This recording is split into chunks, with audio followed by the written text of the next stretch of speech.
Is AI extending the mind?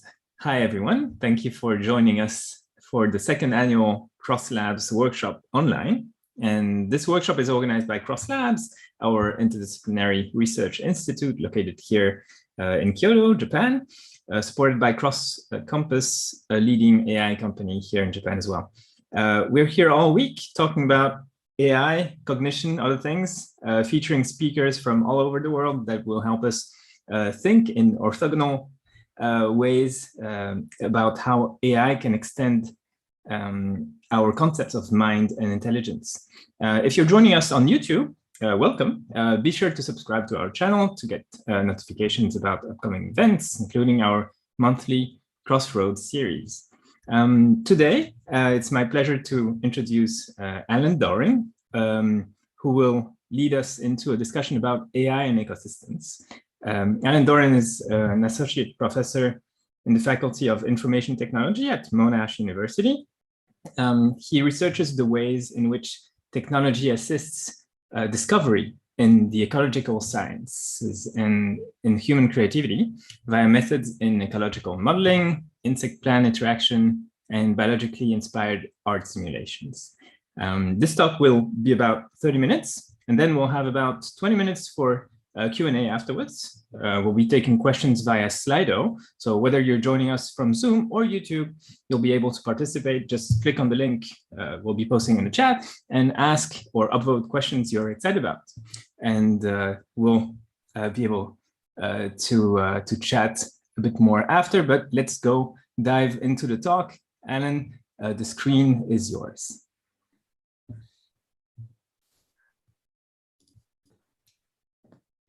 Thanks, Olaf, for the introduction, and thanks everyone for your time. So my work, as Olaf said, relates to the links between computer science and ecology, amongst other things. And today I'll be focusing on that relationship between AI and ecosystems and some of the work that my team is doing. As for whether or not it extends the mind, I'm sort of taking a broad approach to that perspective, I suppose, in looking at the way it extends our abilities as humans to interact with our environments, in particular natural and agricultural ecosystems. And well, we'll see how as I go through the slides. So the first thing, I suppose, is the motivation. Like, why do I do this kind of research? And why do I think it's important that others do this kind of research? And really, my main intention is to enable us to live more sustainably on the planet. And that means mitigating a lot of the pressures that we humans impose on organisms other than humans and on physical and biological systems generally. And I certainly hope to reduce human inequality and provide social, economic and environmental benefits and food security for humans, but not to do so at the expense of other organisms. And that's really why I sort of take the approach that I take. And that's how I see AI as playing a key role in enabling our interaction with ecosystems. For as long as we've been on the planet, we've been manipulating the natural environment. And certainly as soon as agriculture became established, we started using technology to manipulate the ways in which the species other than humans interact with the crops and things that we as humans depended on. So this idea of technology as a medium through which we alter the ecosystems on which we depend for food is not new. But as we move towards digital technology and as our ability to control the ecosystem expands, we're capable of doing a lot more damage than we used to do. And so the humble scarecrow is no longer the kind of good example of the way in which we interact with the planet, excuse me. And we've even extended this humble scarecrow to new kind of technological heights, you could say. I'm saying that somewhat facetiously. When you can go to your local hardware store and pick up something like this manufactured, effectively a Scarecrow, which has got sensors on board for, detecting movement. It makes sounds and it flashes lights. Costs only $36.49, and it's guaranteed to do not very much. But nevertheless, it's not manufactured from recyclable materials. It becomes e-waste that usually ends up in developing nations when it's being discarded, in places where children might be attempting to extract useful materials from it, and they're often then subject to toxins and harsh working conditions that we wouldn't want to subject children to generally. So what happens in cases like this is the West develops these designs. They're manufactured in countries where labour is cheap. They're shipped to the West or developed nations for a short time, after which they're just thrown out. And then they get shipped back to developing nations where they again suffer the consequences of the poor manufacturing and poor amounts of thought that went into the design of the artifact. But it's a little bit worse than that, in that these devices also influence local ecosystems, even within urban environments in the developed nations, in ways that aren't ideal. And this particular example is really a kind of a trivial one, but it's typical of the kinds of work that is going on globally. So really, even though we could use this kind of units for managing and monitoring ecosystems much more effectively, they can improve our understanding and management of ecosystems, and potentially they can improve biodiversity and the well-being of people who might otherwise be suffering under food shortages. If these devices are poorly implemented, then they actually do the reverse, right? And they undermine our efforts to sustain biodiversity. They damage habitat, and they drive animals to behave in strange ways that are not suited to their longevity. Worse than that, for us, of course, the result of a lot of this interference in ecosystems can drive people into poverty as well. So we've got to look very carefully at how we go about interacting with ecosystems through technology. Here's a kind of a quick survey of a few different technologies that have been developed with the specific intention of improving the way ecosystems operate, sometimes for food production, sometimes for improved biodiversity. But as you'll see, it's not a simple quick fix to just inject technology into an ecosystem. So on the left, we've got Robobees, which are micro unmanned aerial vehicles that are intended to replace insect pollinators. Problem with these things is that they're not biodegradable. They can be consumed by lizards, for instance, or birds, and they'll kill the lizards or birds if they eat them. They cost money. They have batteries that you need to extract materials for that can't be recycled. They're also toxic if ingested, and they also enter waterways and soil. Likewise, same with the microplastics. So this is a great example of what not to do if you want to interact with ecosystems. On top of that, Robobees displace the natural pollinators for flowering plants, the bees and other insects. So they're sort of worsening the scenario for the insects that are surviving. Next, starfish destroyers are mobile robots that called COTS here because they eliminate the crown of thorns starfish from reefs. So these are autonomous vehicles that can identify and inject lethal toxins into crown of thorns starfish on the Great Barrier Reef as a way to control them. Somewhat more ecologically manageable than the Robobees, especially because there aren't so many of them, so they can be returned and captured once they've concluded their mission, so to speak, and they're not left to just hang around like the Robobees are.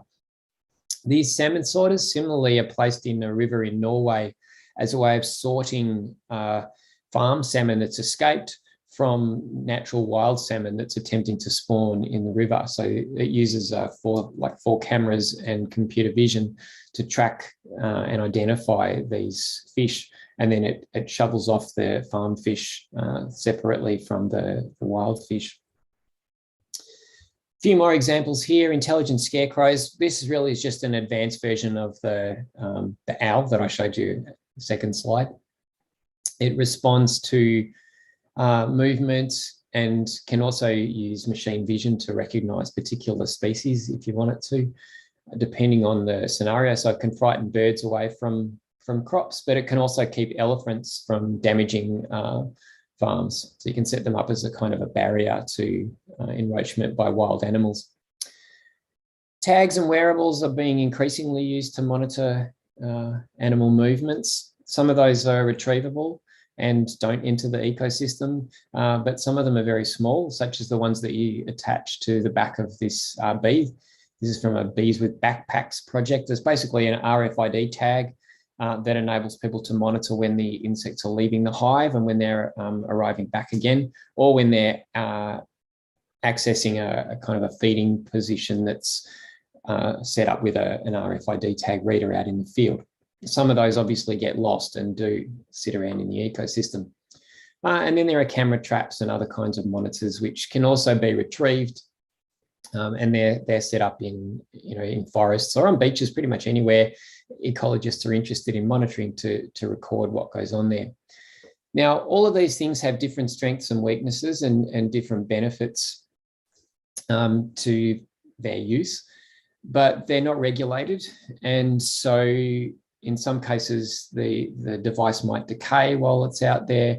In some cases, it might actively and quite consciously interfere with ecosystems in ways that have unforeseen secondary or cascading impacts. And so myself and a couple of other authors actually proposed this initial set of guidelines for intervening in ecosystems using technology. And these are pretty common sense, I think, as you can see here. But we definitely need something like this to be, if not implemented and enforced, at least to make ecologists aware that these types of considerations are necessary before they put things into place. And by and large, it's not actually the ecologists who are causing the issues, but the engineers sometimes who don't work directly with the ecologists, who devise devices and test them in the field without really understanding the ecological implications. So if that happens, then you end up with things like this. So microplastics enter the ecosystems, and they're essentially, like, once they're out there, they're permanent. So if you've ever walked along the beach anywhere and picked up a handful of sand, you find it looks a lot like what you see at the left there. Some beaches are much worse than others, depending on the way the currents and tides carry the plastics. But there are beaches all over the world that are strewn with these microplastics, which are damaging to organisms and ecosystems once they enter the ecosystem. Electronic waste also litters the planet now. It turns up on beaches, in streams, in fields.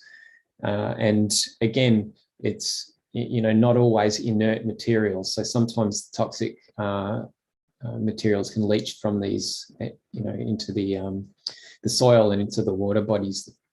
You can see the seal here is tangled up in nylon cord again, which is an issue. And I'm sure you're familiar with those issues. Now, there's also issues with drones being used. I'm sure you've all been annoyed by a drone where you sat quietly on the beach and it buzzed overhead, or you tried to enjoy a mountain view. Now, that's certainly a problem for humans, but it also disturbs animals that are trying to go about their daily lives when they're being harassed by drones. And the implications for that can depend quite heavily on what the species is. But it adds to the noise pollution, and the encroachment then of human urbanization isn't restricted to the areas in which we live, but it goes out into national parks and so on as people invade those areas with drones. On the top left, you can just see a representation here of an ecosystem, which really goes back to the point that I was talking about with the Robobees. So by introducing technology, you change, in this case, a food web or other resource web in ways that aren't always directly obvious and can take quite a bit of unraveling to understand. Okay, so it's, even though I'm here pointing out all the potential issues with introducing ecosystems, embedding technology into ecosystems, it's not all bad. And, there are many researchers trying to do the right thing and take into account the different ways in which ecosystems respond to technology. And my group is one of those. And in particular, we focus on insects and especially their relationship with flowering plants, not just beneficial insects such as bees, but also pest insects. And really what we're trying to do is understand how we can use technology effectively and sustainably to improve the lot of natural ecosystems overall. One of the main ways in which we do that is to investigate pollination. And pollination is like one of the biggest issues for global food security, especially as our human perturbations of the planet start to damage ecosystems in such a way that insect pollinators and other animals suffer. Now, just to give you an idea of the scale, when I say it's a big problem, I mean it's a really, really big problem. About a third of the food that humans consume requires insect pollination. So you can imagine, what happens if we lose those insect pollinators and our food isn't produced in the way that it's been made for thousands of years. Insect pests are also a big problem for food security, damaging, well, depending on the crop, tens of percentage units of food that could have been fit for human consumption. So it's not just about the beneficials, also the pests are of concern. Some of those pests are quite often invasive species, so they travel around the globe. And that's been enhanced by human movements and movements of human crops and plants around the globe for sometimes domestic use, but also for industrial use. And so you've all kind of come across European wasps that don't stay in Europe anymore. They're right down here in Australia as well. The cane toad was actually introduced to Australia, well, something like about 100 years ago in an effort to control a beetle that was damaging the sugarcane crops. Unfortunately, the cane toad didn't successfully eradicate the beetle, but it has become an extreme nuisance and invasive animal in Australia, and it's damaging our ecosystems. It's toxic, doesn't have any natural predators in Australia, and it breeds like, I was going to say like rabbits, it breeds like cane toads. So what are we doing about it using data and AI? Well, a few different things. So one of them is we're looking at new sources of data to help us better understand where these beneficial and pest animals exist. And we're also trying to understand how the relationships between insects and flowering plants are changing as a function of climate change effectively. So one thing that we do is we trawl online media sources such as social media or online databases of ecological data. And then we apply computer vision and machine learning tools to see what information we can extract from that data that might not otherwise have been obvious. So over on the left, you can see us in this German WASP data source ranking, bottom left. We actually looked at a number of different social media sites and one or two ecological databases and tried to come up with a basic measure that enabled us to understand how effectively they were presenting information that we could use for surveying different species. So in this case, we were looking at a pest insect, the European wasp or German wasp. We also tested it for wild rabbits and honeybees and some other animals that I can't think of at the moment. Basically trying to devise new tools that enable us to pre-filter the data. And then once we've pre-filtered the data in that way, we'll extract or download a whole lot of records. So in the middle, you can see the records we extracted from, in this case, Flickr, of photographs of Japanese cherry blossoms. Now, what we're showing here is the location of those over time for the peak bloom period in sort of at a national scale for a decade. So basically, we've got 1 decade's worth of data showing where the cherry blossoms were recorded as blooming across, the whole nation of Japan. That's really unprecedented. I mean, until this day and age, even though there were recordings of the key bloom locations and dates within Japan, to have 10 years of data pinpointing the locations of flower blooms, to be able to then generate these kind of temporal representations of the flowering was quite unheard of until recently. We also, using this technique, incidentally, identified a bloom that was occurring quite regularly in the off-season. So not just in spring did we find the bloom. Might have been due to climate change. We're still working on the article for that, but you can read, there's a preprint online if you want to have a look. Bottom right, you can see a representation of the locations of the blue-banded bee and native Australian bee compared against the AIALA data, which is the Atlas of Living Australia. So in this, we're comparing Flickr social media data to established ecological databases to show how we can enhance the ecological databases with social media data. Okay, another thing that we're doing is embedding small computers, but retrievable ones, based on a Raspberry Pi, in greenhouses so that we can track the movement of individual insects across the flowers, even in complex environments such as these outdoor or partially sheltered polytunnels. This is a strawberry crop you can see here, and we're using these technologies to monitor beneficial insect pollinators, so flies, butterflies, bees, and we're also exploring the movement of wasps, which can be quite beneficial in crops as they're predators and they'll eat caterpillars and various other species that can damage the crop. And we're also monitoring insect pests such as the thrip, which is a 1 millimeter, very tiny insect that damages the fruit. So once we extract the movement parameters of the larger insects, so in this case, not the thrips, but the bees, wasps, flies, and butterflies, we can then calculate metrics such as how long each insect spends on a flower, what path the insect travels as it moves through the polytunnel, and how effective it is as a pollinator. And from that, once we've got a sort of a map built up of pollination within the crop, we can make recommendations to the growers, such as where they should place their beehives or how they should change the growing conditions in the polytunnel or the glasshouse in order to improve pollination and boost crop yield, which is obviously exceedingly valuable in trying to optimize the use of space without expanding or without the need for expansion.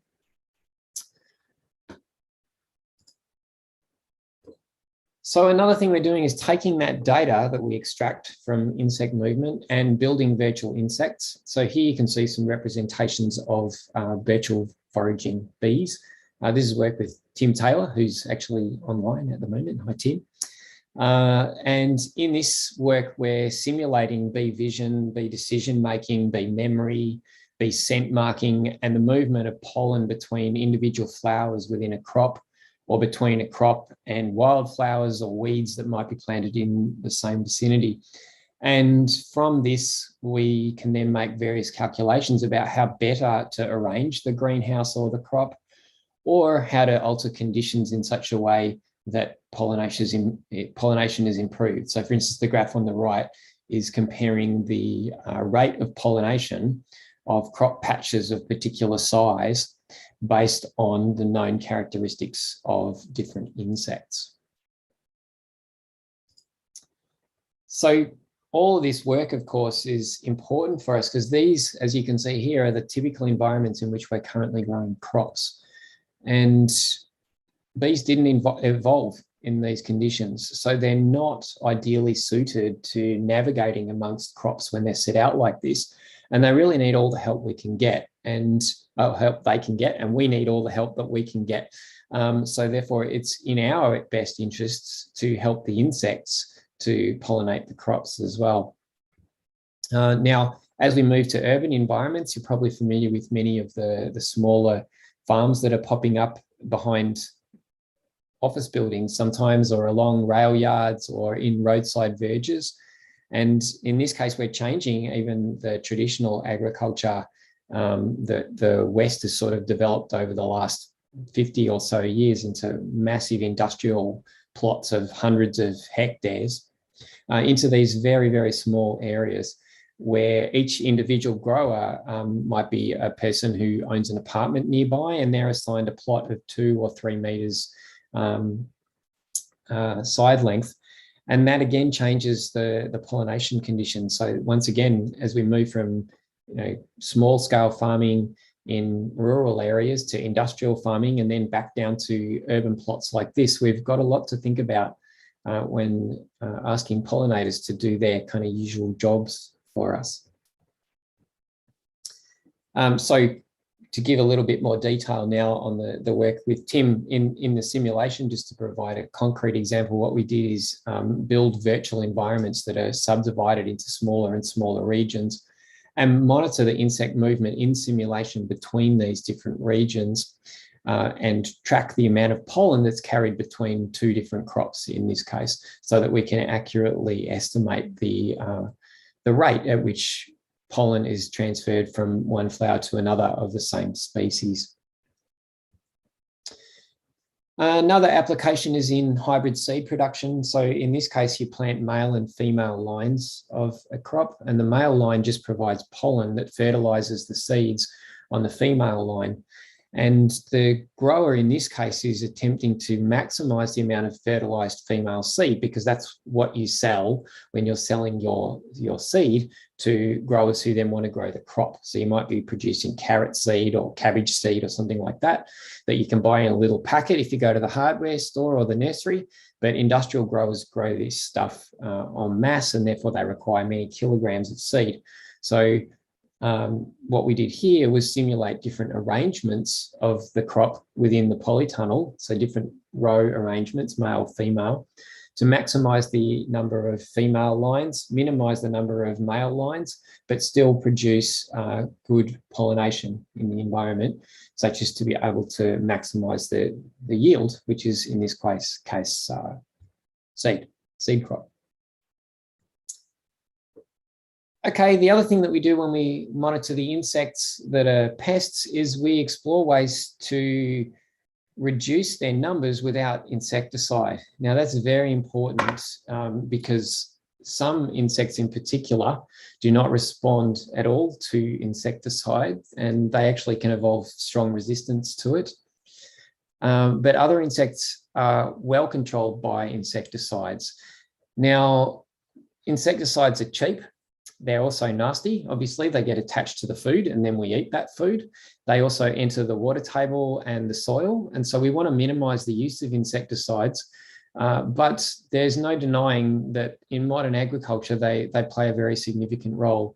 However, if we're instead able to introduce beneficial predatory insects that prey on the pest insects, we can reduce the use of insecticides and improve biodiversity in the crop, which is generally a better thing. But that's quite hard to do, and we need to time the release of our predatory insects correctly and monitor the impact that it has on the pest insects. And so the simulations for this can be quite complex. There's a number of interacting species, so the predatory insects, the pest insects, which could be multiple species. Then there's the plants and when they flower, and the crops and when they need to be harvested. So it's a very complex set of interactions, but nevertheless, that's something that my group's exploring so that we can better manage our crop insect pests without the use of insecticides, which I count as a technology, incidentally.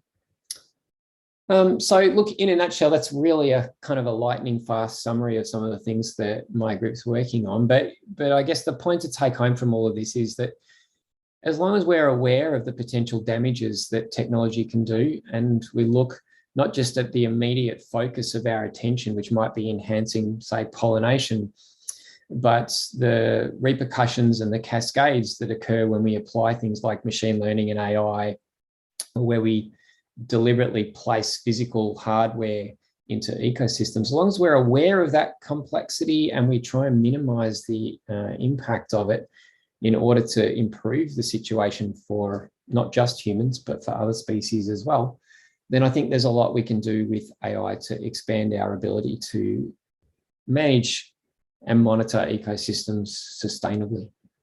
Thanks for your attention. That's the end of my formal presentation. Thank you so much, Alan. Yeah, many different threads to discuss about. So if you have, if anyone has any question, feel free to post it on Slido. And if you are on Zoom, feel free to also raise your hand or read the question you've posted. Otherwise, I'll be reading them with a thick French accent as usual. So we have a first question from Slido, and isn't this a bit like domesticating insects? Asked the person. If we use this data to make life easier to plantations insects, would this work be unoptimized wild insects? Okay, I'm not sure I got the main point there. So if I don't answer the question, just maybe clarify. So when we're manipulating managed insect pollinators, what we usually mean is we keep hives, for instance, of honeybees or stingless bees or bumblebees in the vicinity of the crop. And then, yes, we do want them to behave in particular ways when they interact with our food crop. And look, in my opinion, to feed the planet with the population that we have at the moment, that kind of industrial agriculture is necessary.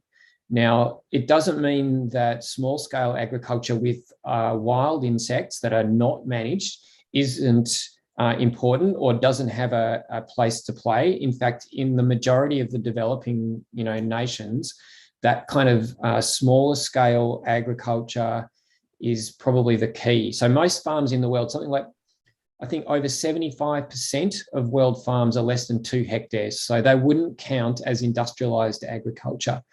And on those plots, often, but not always, the insects are not managed explicitly. However, increasingly in developed nations, people are looking to honeybee keeping as one way of, in developing nations, honeybee keeping as a way to improve local pollination and for other benefits too, such as, honey production and so on. So yes, that is what I would call domesticating insects, but wild insects are necessary and they support those domesticated insects, and some crops are much more effectively pollinated with a variety of insects, including some that are very, very difficult to domesticate. Does that answer the question? I think I understood it, but if not, feel free to clarify.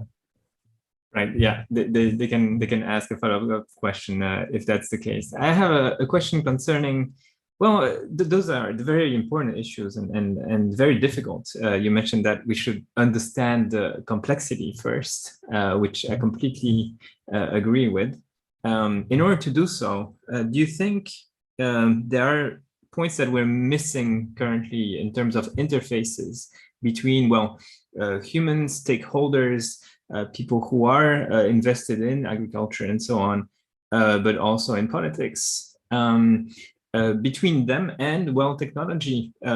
Maybe data scientists are capable of analyzing a lot of things. Complex systems scientists like you and me can provide interesting data, but is the interface ready?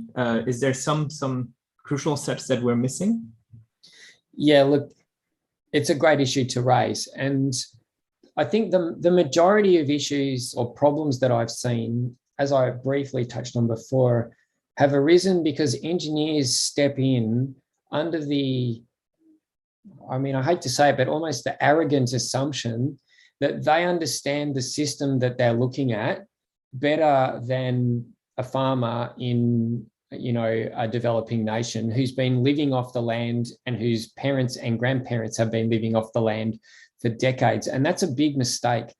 And so a lot of the people whom I kind of interact with in this space have long been aware of that, and often fight against the imposition by, you know, techno experts or techno nerds of their expertise. And so participatory modeling and engagement with not just the landholders, but the local communities that surround those landholders can be really beneficial. Now, in the case of my work to date, mostly it's been around industrial agriculture. And so that means I've been working with farmers, entomologists, apiarists, so beekeepers, and they can offer all kinds of amazing insights. So when you say, you know, can I assess the complexity of this?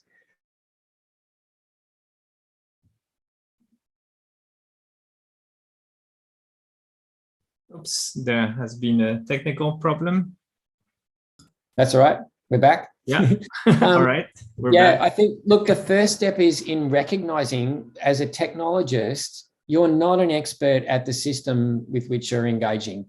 And once you acknowledge and respect the knowledge of the people that are potentially going to benefit from your work, the sooner you're able to make some really important improvements. So I suppose that's probably the number one thing to keep in mind. And then you explore with them the complexity of their system rather than as an outsider. And you can offer your new insight as an outsider. Don't underestimate the value of that. But you do have to take a lot of time to listen, learn, and understand. Mm-hmm.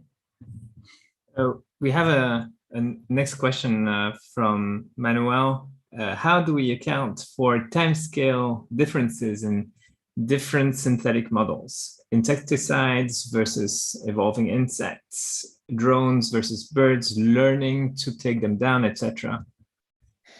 So that's, I mean, I'll take that as a practical question. What we do is we build multi-timescale simulations, and we acquire data also across different timescales.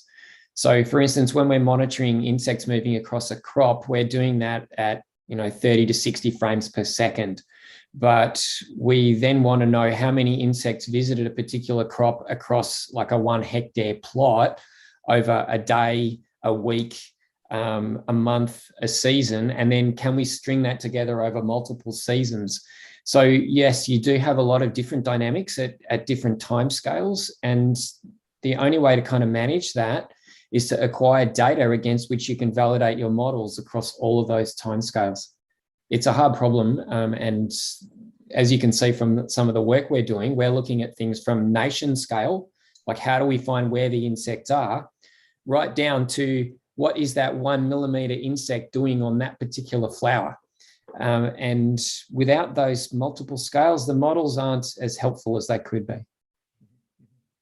Yeah, absolutely. Libby is asking, how might this approach be applied to swarms? For example, finding a way to deter locust swarms might provide a solution to famine, crop failure in developing countries, for example. That's actually something I was talking about with Oxfam. So I think most of these tools that I've described could readily be applied to that kind of a problem. The main issue with something like locust swarms is that they're not confined to national boundaries. And so in order to get collaboration, between neighboring countries, you have to do a lot of negotiating. And I have to admit, as an individual researcher, that's kind of beyond my capacity. You really need a global organization with members that agree to work together to identify, monitor, and predict the movement of those global swarms of insects like locusts. And that's a big problem worth solving. It's certainly being addressed within the world of mosquitoes and vector-borne diseases. So you might have heard of the World Mosquito Organization, which does look and take a kind of global perspective, trying to understand how to at least mitigate against the damage caused by vector-borne diseases.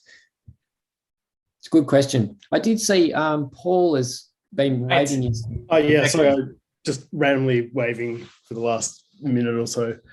That was a really interesting talk, Alan. Thanks very much. My I never knew you could find out so much about bees. Nor did I until I started. I can imagine.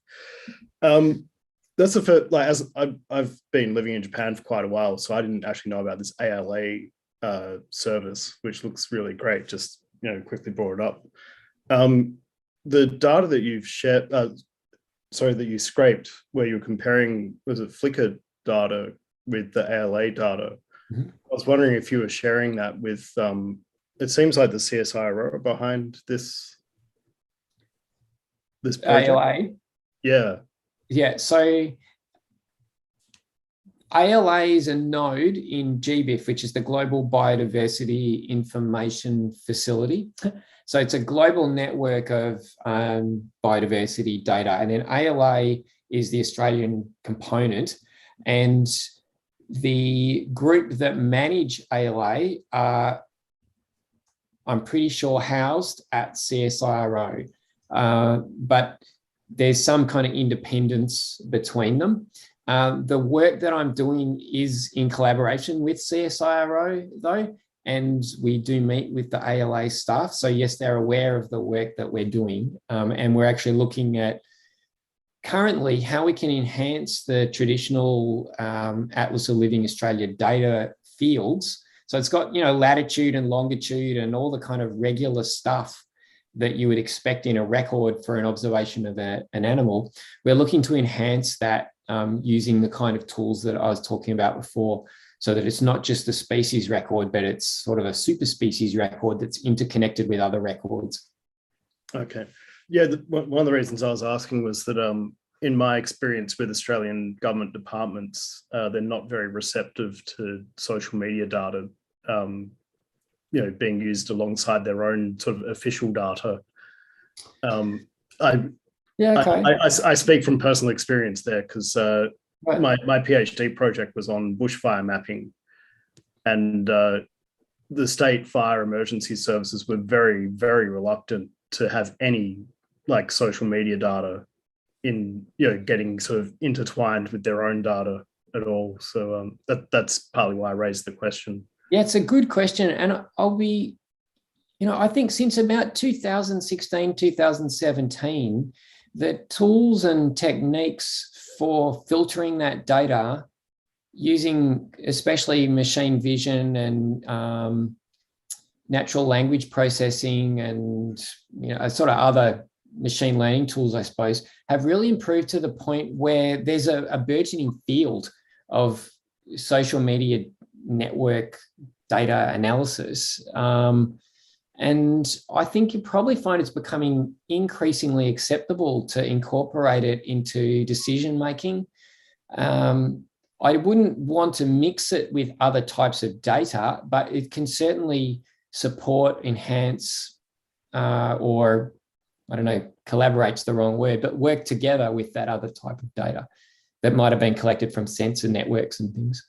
Yeah, I always saw it as being sort of more of a supportive thing rather than, collaborative as such, at least in the case that I was working in. Yeah.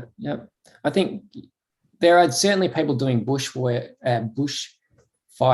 awareness analysis based on social media posts. Yeah. I published, I think, one paper on that, quite a while ago, which was completely ignored, but that's another story. Thanks. I want to make sure that other people can also ask their questions, although I'd be interested to hear more. So if anyone in the room also has a question, please make sure you raise your virtual hand. I should have said it before, as well as your physical ones that actually, in my view, right now, I cannot see. And we have a question from Alyssa. I don't know if you're connected here. Yeah, I'm here. Yeah. Would you like to ask it directly? Oh, yeah, sure. Well, which one? I had two on the slide. Okay, pick one. That's the best one. That's right. Okay, I'll just pick the one that I was more interested in. So one thing that I think is really interesting that makes humans unique is our ability to manipulate our environment and to like not just manipulate the environment, but the environment stays changed. And thinking about other animals with intelligence like dolphins and crows, they don't necessarily do that. You know, dolphins have these really big brains, but it seems like, you know, they live underwater and you know, even if they were to build something, it's not the kind of environment where physical change that they bring to the environment is necessarily gonna stay. So I'm just curious to hear your thoughts on how do you think the relationship between being like problem solving for a particular species and its ability to manipulate its environment, do you think they're related? And also, do you think humans make the environment more complex or less complex over time? Just really That curious. last one is an interesting one. So the first part, so there's a name for that. It's in ecology, it's called an ecosystem engineer. So ecosystem engineering is the process of changing your environment or the ecosystem in a particular way that often can enable you to construct a niche for yourself, but it changes the way habitat, it changes the availability of habitat in the environment. So if you think of a beaver making a dam, right? You know, it'll chop down trees. I'm not an expert on beavers, so forgive me if I get this a little bit wrong. It'll chop down trees that will then fall across a river that then collect debris that flows down the river. And then it's able to, you know, capitalize on this body of water that would have been continuously flowing before, but it's now trapping animals in it, fish or I don't know, whatever else beavers eat. But that kind of engineering, I suppose, I would say it's not really restricted to humans. Many animals do it. So animals make traps. A spider web is a simple example, right? You set up a trap that can last weeks and you refresh it, you know, daily sometimes so that it's always in this particular spot. And that's, you know, enhancing your ability to catch prey in a very dramatic way that's not too different to what we do if we set up a trap. Even the construction of nests, right? So an animal will go and live in a hollow, but it doesn't usually, well, it depends on the animal, it doesn't always just occupy the hollow. It can shape the entrance, it can close it up with mud to suit its own size or to adjust the direction so that it doesn't get rain in it or whatever. So all that kind of ecosystem engineering is certainly changing the environment in ways that humans do. And I think we do it on a massive scale. Like there's no doubt about the difference in scale. But if you look at earthworms and ants that are, you know, massive amount of biomass in those species, they're turning the soil everywhere. They're enabling things to grow. And without them, I guess the planet as we understand it just wouldn't exist. So do we make it more complex than those organisms? I don't really know. I think we make it differently complex. But even though the scale of our interactions is so vast, it's probably not bigger than that of bacteria or earthworms or ants, but it's certainly not sustainable. We take things out of the environment that can't then return to participate in the chemical processes that are needed to sustain life. And other animals don't do that. They don't lock away minerals and materials in electronics or in plastics. So I think that's probably the biggest difference. So, in our interactions, I don't know, I'm kind of talking around your point and I'm not really sure if I've got to the main point of your question, but does that help answer it? Yeah, it was just interesting. Like I wanted to, I guess, like just hear your viewpoint on all the different things that it could possibly be. Because I'm always like, really fascinated with the architecture that humans use to build buildings. Like I think of like floors as an example. It seems like we take away some complexity from our environment. So it's easier for us to compute problems to solve in our daily lives for whatever thing. But yeah, I don't know, like, is it generally less complex all the way or more complex? But that was great. Well, I appreciate it. Yeah, we certainly manage the complexity and we shape the environment to suit us. But I think all species do that. We adapt our environment so that it's safe for us. That's what a shell is on the back of a tortoise. It's saying, okay, I could possibly be interacting with the environment through my back, but it's not safe to do that. I'm going to put up a shell. That's a simplistic way to look at it. But yeah, I think we all do that to some extent. We do simplify our interaction with the environment so that we can manage it effectively. Yeah, that's another question I think that will result in a thread maybe in the discussion coming up next. For now, maybe Dorin, you had a nice question about encapsulated environments. Would you like to ask it yourself? I think you're in the call, right? Sure, thank you. Yeah, so I was wondering to what extent it's possible, you think it's possible to avoid many of the issues by completely encapsulating food production into greenhouses and whatever. Is it a way to go to just close everything, like warehouse agriculture? And look, is it a way, or it probably would lead to some other issues after that? I don't know. It's being attempted, and especially as the global climate becomes much more variable and we get like increasingly extreme weather events, the most expensive forms of agriculture or the most valuable crops are being moved indoors. There's a few things that happen though that are kind of, they're kind of obvious but easy to overlook, right? One is if you enclose everything in a glass house, you have to manufacture and maintain the enclosure. So if you build glass and you build steel, you have to mine the iron ore from somewhere. You have to manufacture the steel. That takes energy. The glass you have to also produce. You then have to work out, if you've got these crops in a glass house, how do you pollinate the crops? So in tomato crop production in Australia, we don't have bumblebees, right? And bumblebees do what's called buzz pollination. So they grab hold of the flower and they vibrate it really rapidly. And that's the only way to release the pollen to fertilize the tomato to make it grow into a fruit. So because we don't have bumblebees, what the growers have to do here, if they put the tomatoes indoors, is shake or vibrate with a vibrator or a toothbrush or some other device, the individual flowers. And that's really time consuming and not nearly as effective as bees. But as soon as you bring bees into the environment, then you have to adjust the growing conditions in the glass house to suit the bees. And that's not necessarily the same set of conditions that suits the tomato crop. So you get this kind of mess where everything just worked fine outdoors until you started mucking it up.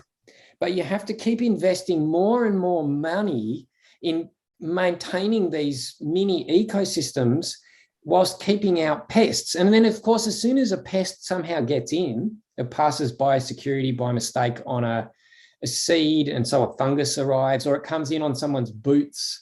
Or you import a bee and that bee was infested with a fungus or a mite or some other parasite, and the whole colony goes down. Then the whole glasshouse has to be cleaned out and disinfected, and you start again. So it might be possible to do that, but not at no cost. And previously things were working okay until we started stuffing them up.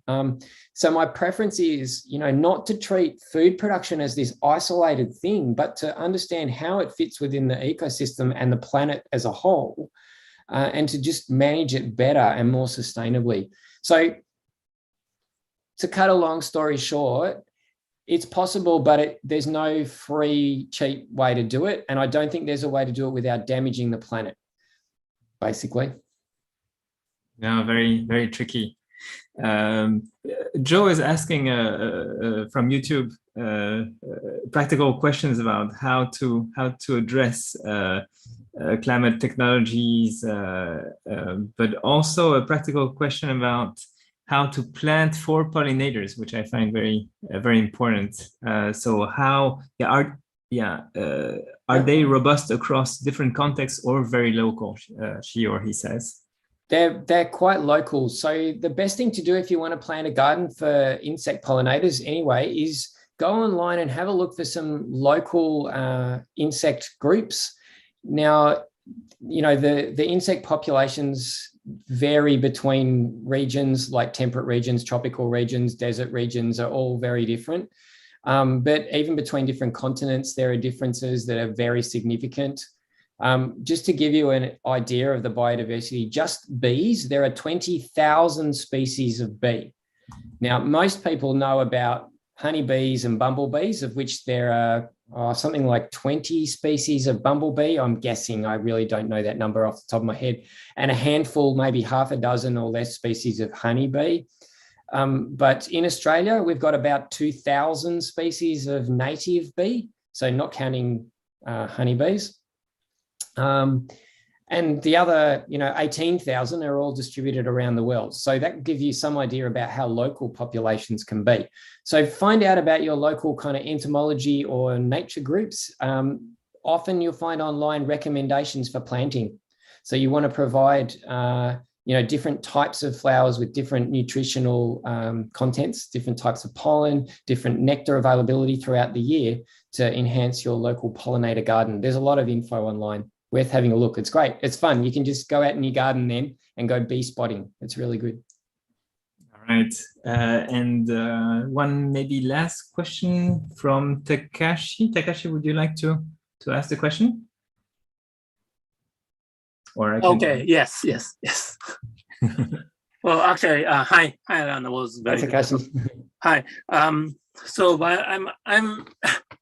I'm sort of, also doing the similar kind of project, but my question is, have you got any conceptually interesting ideas about self-organization? Because I know it becomes very complicated, but sometimes it's not complex enough to build up a new kind of self-organization theory, because I know there's different types of elements is coming into play with, so that becomes very, very complicated, right?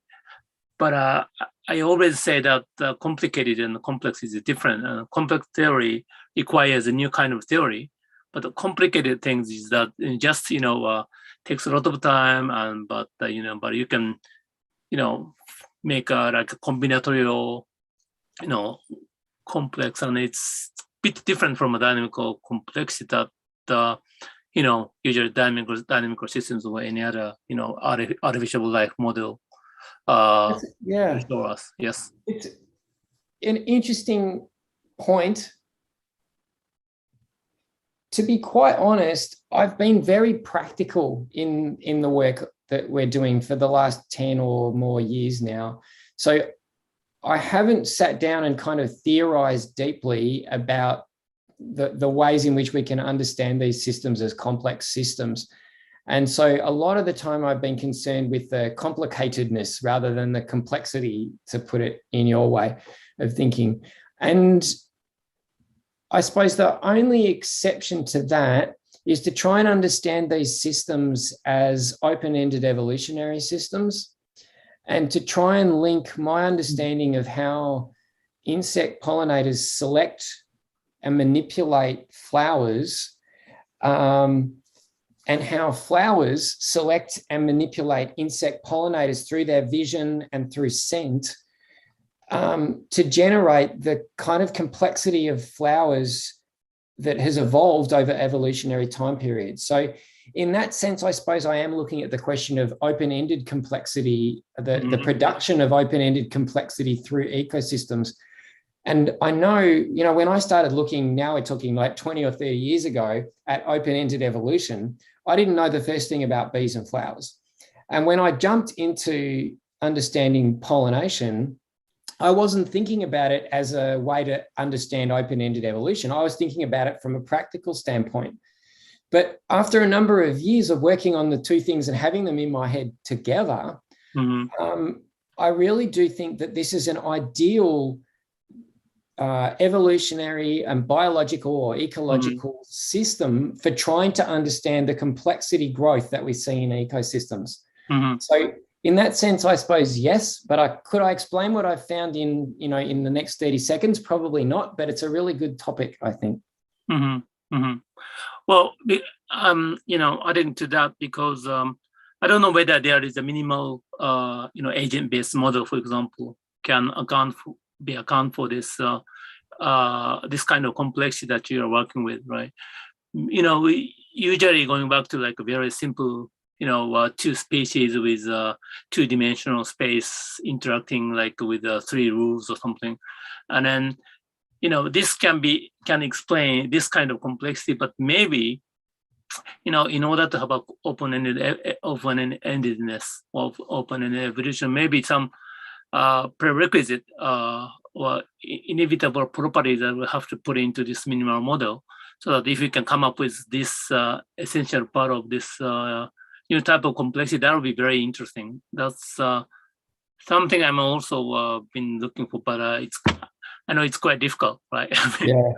Look, I mean, just to kind of summarize, so Tim Taylor, who was here before, and I have been working on a model, not with one or two species, but with a very large number of flowering plants and with a single insect pollinator species. And it has done our head in for 3 years. The outcomes are very hard to understand, to predict, to manage. And so if you want to guide, what we're trying to do basically is build a model of floral evolution that replicates the real data that we've got about how flowers have evolved on Earth. And it's really hard. Yeah, that's very complicated issue. Thank you for the question, Takashi. No. Thank you so much, Alan. Today we'll keep discussing. If you are on Zoom, please stick with us. I guess please also join future events. I think at the Artificial Life Conference this year, we'll have again more chats about this topic and others at the A-Life and Society special session. And if you are joining us from YouTube, thank you so much for joining us. Tomorrow we'll have our next session that will be with Dorin and Tom about inactive AI. So please join us again for that. And for now, we'll go into discussions.